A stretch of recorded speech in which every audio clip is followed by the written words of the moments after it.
Hey, welcome back. Just got this back from Jim over at HMC Knives. One of the coolest custom knife makers I've ever gotten to interact with. Super neat guy. Does a lot of work with other makers from what he and I have discussed. And yeah, just all around friendly guy. Met him at the PNWCI knife show and was able to buy this from him in person. And it's a super cool knife. Plus, when I felt like the lock was just getting a tiny bit of click, he said, he basically asked for the opportunity for me to send it to him, offered to cover cost of shipping, and said he would take care of it right away. And he absolutely did it. And it feels great.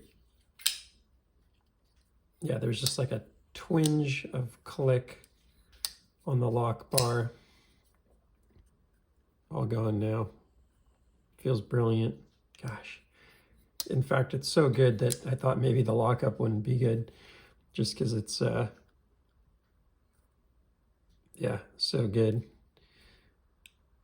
But that's awesome. So always good to see when a knife maker takes care of their product and services it and supports it in the proper way.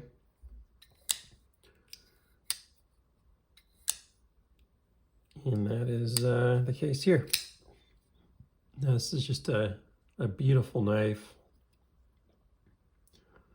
Beautiful craftsmanship. And it's one of those ones where it's like you want it to be perfect, you know, because it's cosmetically there.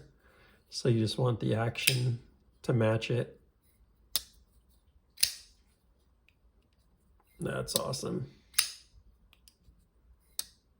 Sweet. Yeah, this is a really neat knife. I slammed that down really hard when I did that, so that's my bad.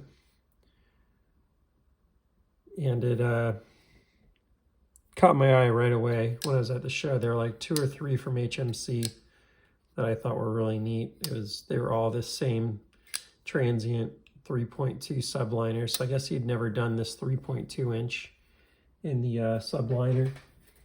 Subliner being his, you know, basically the liner is sort of embedded inside the scale like that, which must take quite a bit of work to get that just right, to be able to seat in there and still work properly.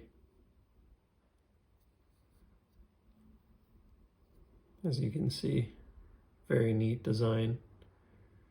And this was his first show offering these. So there were like 2 others that I really liked. I think they were fat carbon or something like that. I can't remember. He was using a pretty cool material. I don't know if it was carboquartz or fat carbon or something like that. But there were a couple that were a little more loud. But I really liked this blade shape. And then it turned out one of the other ones was already sold. So it made it a really easy decision to grab this one. And the action on this one's just fantastic. So yeah, really appreciate Jim being so responsive and generous with his time, talking through it all and spending a little extra time. He said he spent like a few hours on it, making sure it was right. And then he said he checked it 100 times after to make sure the action was where it should be. So you gotta love that. That's really cool. And I would say you did a fantastic job. Yeah, very different now. You can see where the lockup is. Oops, sorry. Where the lockup is on this one.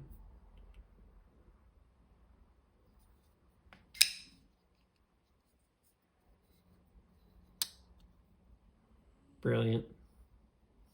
So that's all for now. Just a little tidbit on support and service, because unfortunately they're not all created equal. A lot of good makers, but a lot that you hear horror stories of people spending big money on knives and then not getting supported, like it's somehow the buyer's fault. Like, you know, they buy it that week and somehow the buyer screwed it up or something. It's just kind of ridiculous. I've seen, contrasting to that, people that are like, you know what, it's my brand, my knife's out there, I want it to be right. And so they'll like just go out of their way to make sure that their knives that are circulating operate how they should. So love that perspective. All for now. Please like, subscribe, and I'll see you on the next one. Take care.